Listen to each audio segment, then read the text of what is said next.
The morning show here on Arise News. Joining us now to discuss President Muhammadu Buhari's decision to withhold assent to the electoral bill, the legal party battles, and the readiness for the 2019 general elections is the Independent National Electoral Commission, INEC's National Commissioner for Bayelsa, Edo, and Rivers States, and Head of Legal Services, May Agbamuche Umbu. Good morning. Good morning. Welcome to the show. Thank you for joining us. Thank you. Now let's jump right in. There was a huge public outcry after President Buhari withheld his assent to the Electoral Act Amendment Bill. What is INEC's view on the president's position, and will this in any way undermine the credibility of the 2019 elections? Thank you for your question. INEC at this point in time has started the process of preparing for the 2019 elections. And the president's not assenting to the bill has no effect whatsoever on us as we continue the process that we have already started. Yes, but without legal backing for the card readers, and the commission has restated that there will be no incidents form, is the electoral umpire not setting itself up for some sort of legal conundrum going into this election? Absolutely not, because at this point in time, the INEC has maintained from the beginning, when the process of amending of the bill, of the act had started, had maintained that it would be best for this bill and the act to be amended well in time for INEC to be able to conduct these elections. But going as it is, the Electoral Act as 2019 and 15 as amended allows us carry on with the elections we have already said that we're not going to use the incident form. We have our smart card readers have been enhanced, and I don't see anything wrong with the act being assented to or not. All right, okay, yes, but what will the Commission do if the National Assembly overrides the President's veto and insists that the amended act be used for the conduct of the election? Is INEC in a position to comply with the new Electoral Act that will come into effect? When you look at the way, I mean, we're in December now, 2018, we have barely 2 months to the elections. Any amendments to the act is going to cause a lot of chaos at this point in time. We have actually, when you look at the judiciary, they will need to have to look at the act again, because at this point in time, INEC is inundated with loads and loads of cases. We have about 396 at the moment, and we have another 100 being sent to us, which we have not even looked at yet. So amending, if the National Assembly goes ahead with it, INEC will have to comply. We have no choice.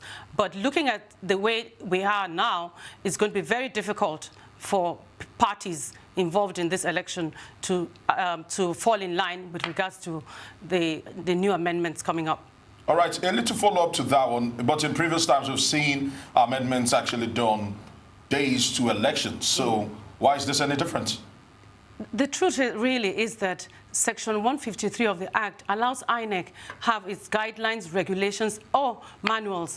And we have actually recently looked at our guidelines and have made some amendments to the guidelines, which will soon be ready to be distributed to all political parties. So we're just going to carry on as is with this, as we have already prepared ourselves for these elections. So whatever happens is going to be quite difficult for INEC to reverse itself. We've already done the nominations. We've already done substitutions and withdrawals. We're already into the process. I don't know how this is going to work out if the National Assembly overrides the president. All right. So one of the major concerns Nigerians have is that they're worried that the INEC may deploy the use of, defective card readers and, affecting the integrity of the elections. What do you have to say about that? No, I don't think it's going to happen, because but that happened in 2015. We have conducted quite a few elections now. Yes, but if we look at it as of today, we have conducted Ekiti governorship elections, we have conducted Osun elections using the card reader and this same Electoral Act. So I really don't see the difference. What's going to happen if this act is, there's going to be no problems really. Just, I don't understand why there's been so much noise about this assentment or not. Since you raised the issue of Osun elections, let's head there. And why was it that INEC declared the results as inconclusive? And what would you say to address the public's perception that such a declaration from INEC indicates a weak electoral process? Absolutely not. You cannot say it's a weak electoral process. We have conducted nearly 190 elections since 2015. And the Osun election is no different. What normally happens is that INEC has always said that no citizen will be disenfranchised. And that's why we had to come back again the next day to conduct elections in areas where there were no elections. Why is there a growing... And one thing that I must tell you... Go ahead. One thing I must tell you is that all our conducts during elections are based on the law. And the commission sits as a team to decide on the way forward. But there seems to be a growing distrust towards INEC by the people. You talk about the incidents form. The commission is saying that there will be no incidents form this time around. One of the things this electoral act that that's correct. That the president has withheld his assent was to do is to ensure that card readers are deployed, and in a place where they fail, another is provided within hours, and if not, elections will be deemed not to have held in such places. Are we going to have this? That is one. If these card readers don't work, what is the plan B for INEC in places like that? Because you say there will be no incidents form. Yes. The new guidelines that we have just, our guidance and regulations that we have just updated says that where the card reader does not work, there will be no voting.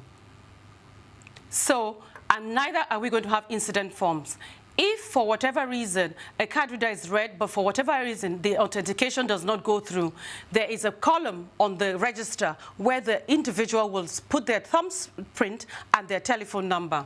Okay, let's take a look at the upcoming election. How ready is INEC to sanitize the electoral process in the country? In certain states, for instance, we still have incidences of underage voting, as was evident during the local government polls held in Kano earlier this year. Although we know that the election was conducted by the State Independent Electoral Commission in Kano, it remains a major flaw in our electoral process.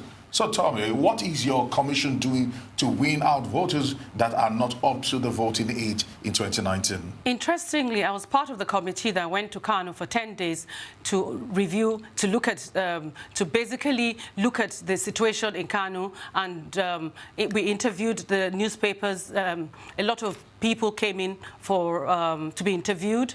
The TV stations that were part of the team that looked at, that monitored that particular election.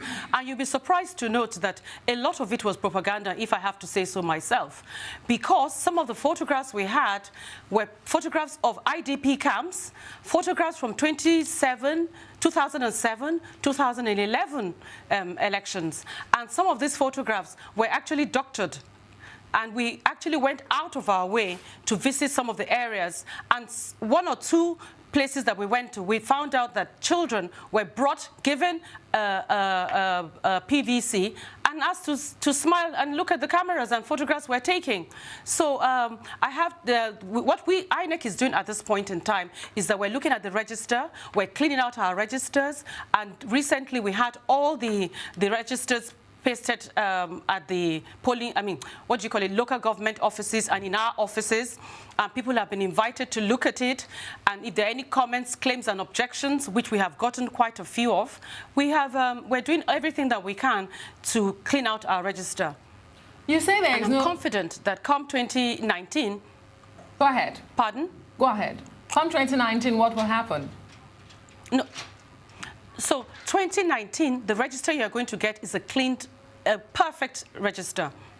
You say there's no underage voting.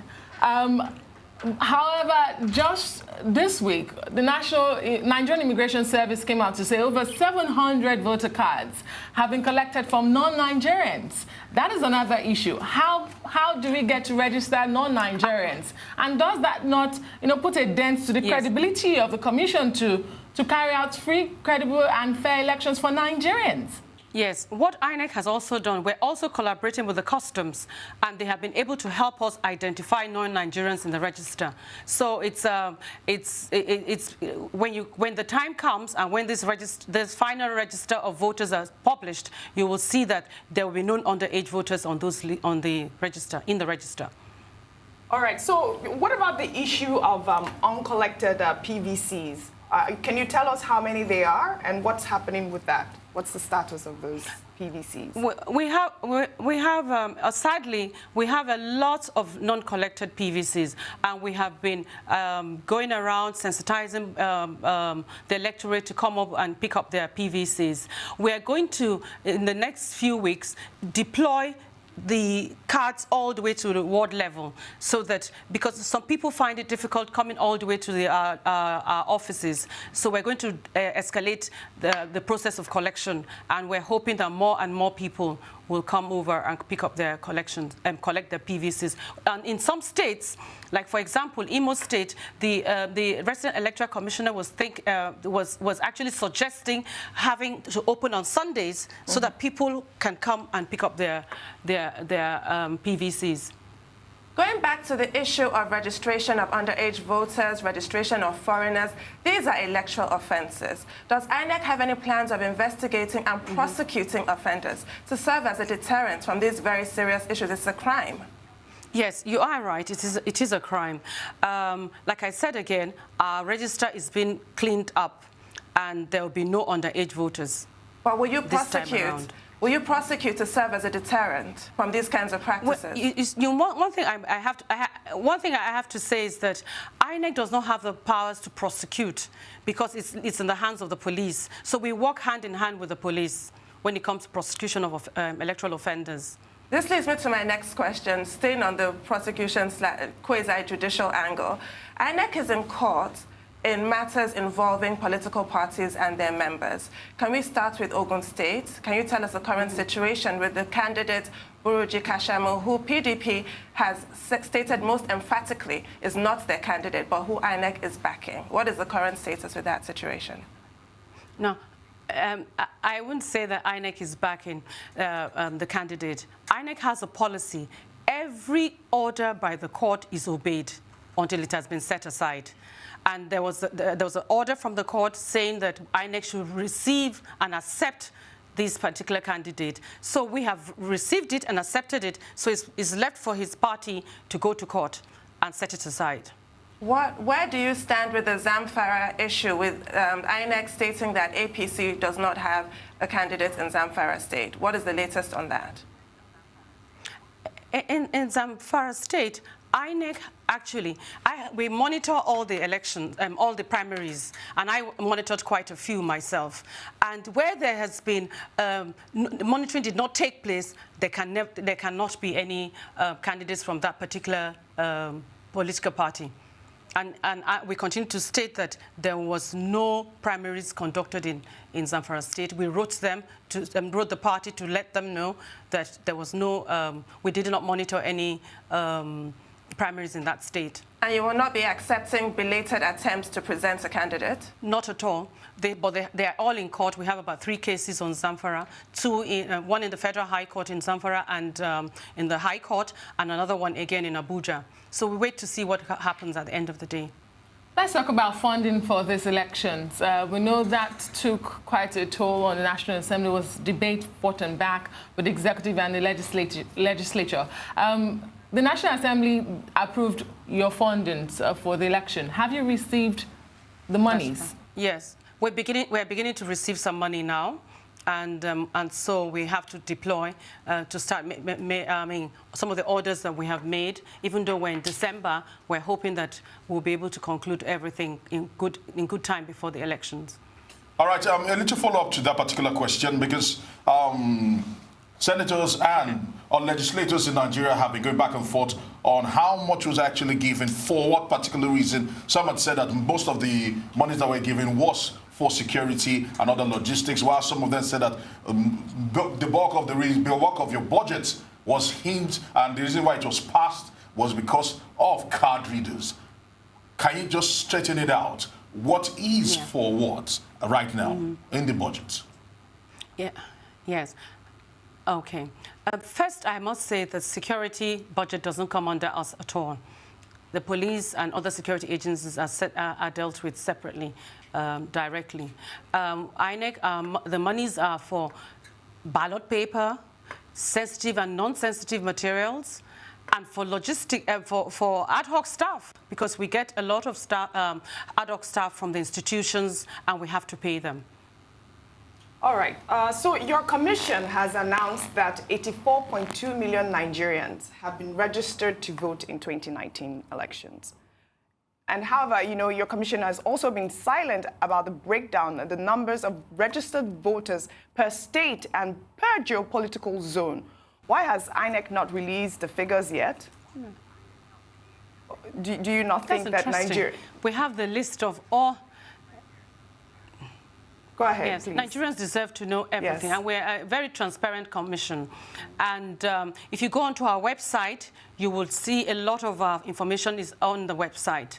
And we have a list of the registrants in all the states and all the local government. The political parties have all the documentation because from the beginning of the year, they already had the register.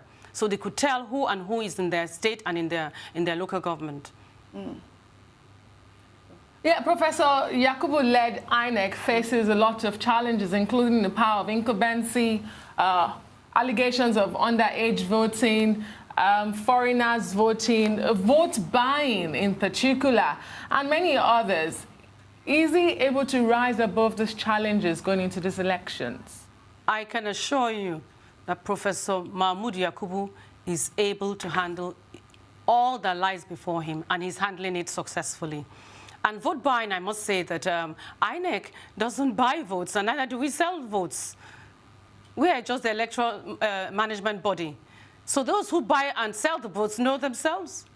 So many political parties have expressed fears going into these elections because of INEC's credibility and ability to conduct free and credible elections. For instance, the major opposition party, the People's Democratic Party, says the INEC boss should resign because he's just simply incapable. He lacks, you know, the capacity to carry out a free and fair, credible elections. What do you say to parties such as this? But you see, some of these statements are really unfortunate because we live in a civilized society, and the president has appointed a commission and with a chairman, and the vigorous process you have to go to get this to be nominated. I'm surprised that anyone would say that. Now, I want to take you to the issue. And when you know. Sorry, carry on. Go ahead. Yes, and Professor Mahmoud, this is not his first public service job that he has done. So when you hear some of these things said, you wonder why they say these things. But you know what? It's politics. And at the end of the day, when the results are published come 2019, those who are criticizing today will be the same people cheering. So it's okay. And they're allowed to air their opinion. But I know for a fact that I'm part of this commission where 12 commissioners with a chairman, all decisions are collective, and it's a democratic commission where we are all allowed to air our views, and we're all professionals. And I don't see any reason whatsoever why anyone would think that this commission cannot be trusted, and neither can the chairman trusted to conduct a free, fair, and credible election. All we ask for is a peaceful election, and everything else will fall into place. I want to address the issue of the smaller parties. INEC registered 91 parties, but we have two main parties, the PDP and the incumbent APC juggernauts, competing against these smaller, less established parties. And the usual criticism of those parties is that they're wasting their time because they lack the political structure, the nationwide reach. How can INEC help to create a level playing field so that we can have more participants and we do not run a two-party state? Actually, INEC we do not differentiate between the big parties and the small parties. You'll be surprised to note that most of these parties have fielded candidates in all the positions. And a time is going to come in Nigeria where you'll find that people are now voting individuals and not just the party alone. So there's nothing INEC can do because we have screened all these political parties. Some of them we have had to take them on because of court orders. But I see no reason why we don't have a free playing field for everyone to try their luck. The usual perception is that each political party needs their own staff to monitor what activities at the polling stations. Otherwise, they might be cheated, left off of the ballots. Can you give assurances that every political party will be treated fairly, whether or not they're physically represented at the day of the elections? They will be. The ballot paper that we have, you should see the current list ballot paper is so long. And so we've had to devise ways to make sure that all the political parties stand out clearly on the ballot paper. And also, we have also set out a process of how we can fold the ballot papers and put them into the box. And at the polling stations, we have the security agents there and a position for where the political parties, their agents can stay there. And at the end of the day, the results, when they are counted openly, are pasted on the wall right at the polling unit. So every political party will know how much, what their scores are right from the onset. All right, so do these ballot papers, do they have serial numbers? Yes, every ballot paper. And what we do when we pick up all the ballot papers and all the sensitive materials from the central bank, the agents of the political parties are there. They go all the way with us to our offices and onto the local government. They are there. They write down the serial numbers of all the ballot papers, and all the documentations they need is done openly. All so right. we have no reason to be worried or fearful. What is the timetable of INEC building up to the elections? And can INEC assure Nigerians that there will be free, fair and credible elections going into the 2019 polls? Very good. Thank you for that question. INEC is doing all that it can. We are constantly being interviewed. We're constantly going from state to state, sensitizing the electorate. And we need the support of the politicians because they are the main problem, really, in the sense that we are doing one thing and they are saying another thing. And if you go down right to the grassroots, you will find INEC officials working assiduously in trying to sensitize the electorate. The politicians should help us sensitize their own electorate too, so that we can work together for a peaceful election. INEC, this morning, we're signing an MOU with the road transport workers transport union, so that we know that on that day when the elections come, all the transports, the buses and vehicles that we have ordered and paid for will arrive. This afternoon, we're going to be with the IDPs because we have quite a few IDP camps. We have a framework that we're going to work together, which we have worked together with stakeholders, and that framework is going to be presented this afternoon. So INEC is doing its best, and I feel that Nigerians should be given the opportunity to hear INEC out and to see and understand what the processes are and what we're doing towards making it making the next elections truly credible and successful. Indeed, in the fallout to the president withholding assent to the Electoral Act for the election, we hear that the INEC boss, Professor Mahmoud Yakubu, will be meeting with political parties. Is this true? And if yes, do you know what he will be discussing with them? Well, could you repeat that again? Meeting with political parties in what respect? Following the president's refusal to sign the Electoral Act, we hear he's supposed to meet with political parties. What would he be saying at that meeting? Really? I'm at INEC. I still haven't heard about that particular meeting. But if that's the case, I don't know what the chairman will be saying. But one thing I know, he will try and convince them that we can, at INEC, can conduct a credible, free and fair and credible elections based on the Electoral Act as it is at this point in time. Another knotty issue going into this election by the political parties. I mean, this is what they say about collation of results from the polling unit. That seems to be an issue between political parties. What exactly is the procedure? What would they be going into this election?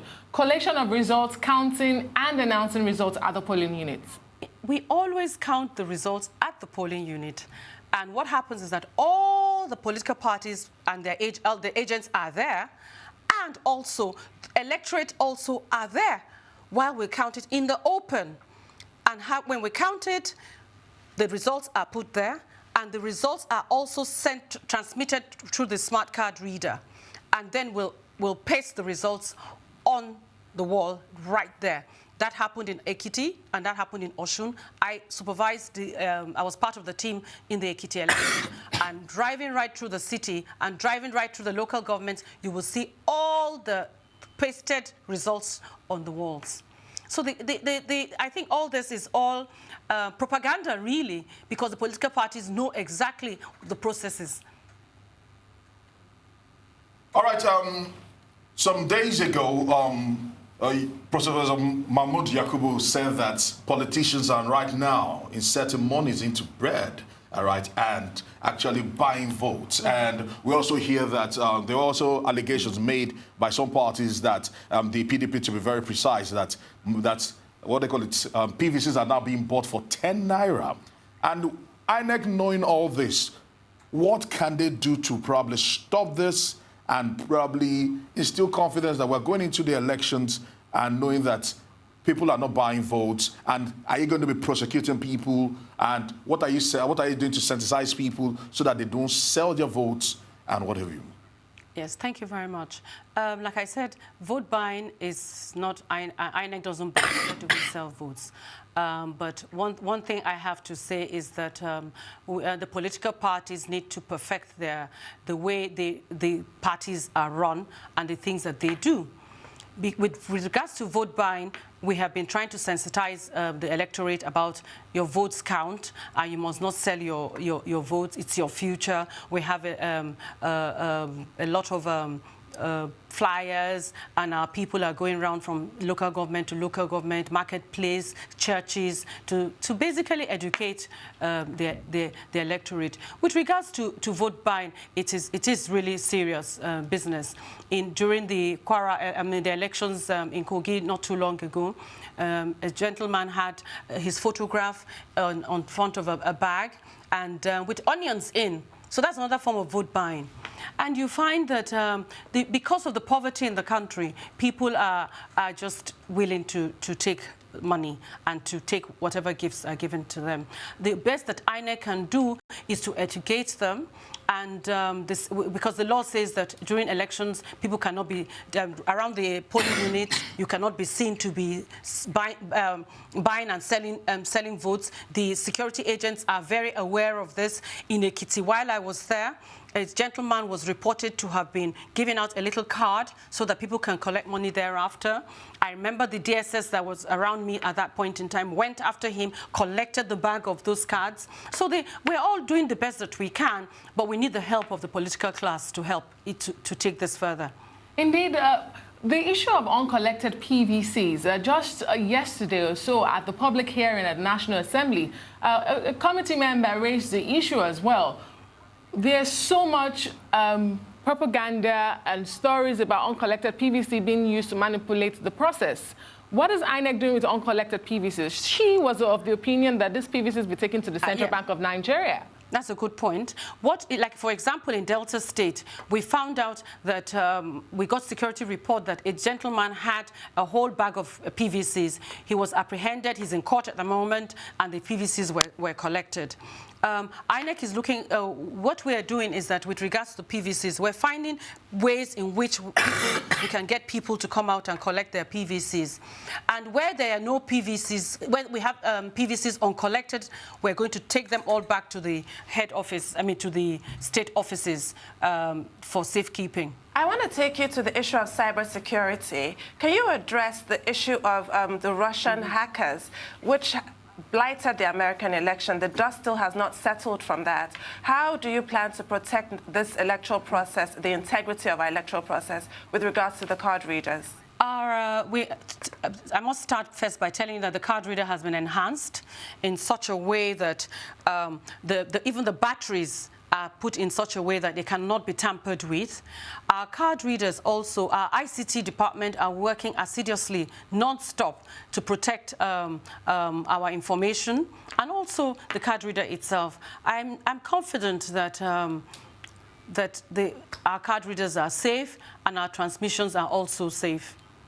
Finally, the issue of voided votes, we cannot sweep this aside. It's become a major issue. Looking at the Australian election, this was the bane of the whole process and, you know, being inconclusive.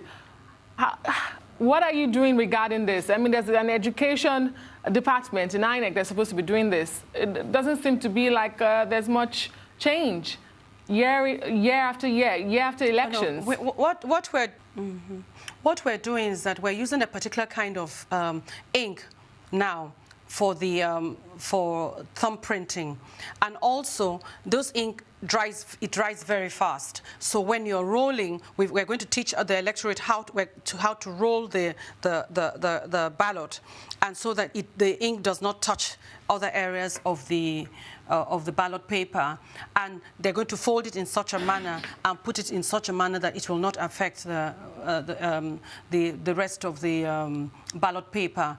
And also with the voided vote, you see, some people come there and really you never know what their intentions are. But we as INEC, we are going to do the best that we can to make sure that we have less of these problems, voided votes, for example. It's been nice to have you. Thank you so much. Thank you very much. Thank you very much. It's time now for a short break. When we come back, Senator Abdullahi Abubakar Gumel will be speaking on the Senate's decision to override President Buhari's veto on the electoral bill and the president's rating in the Northwest. Stay with us.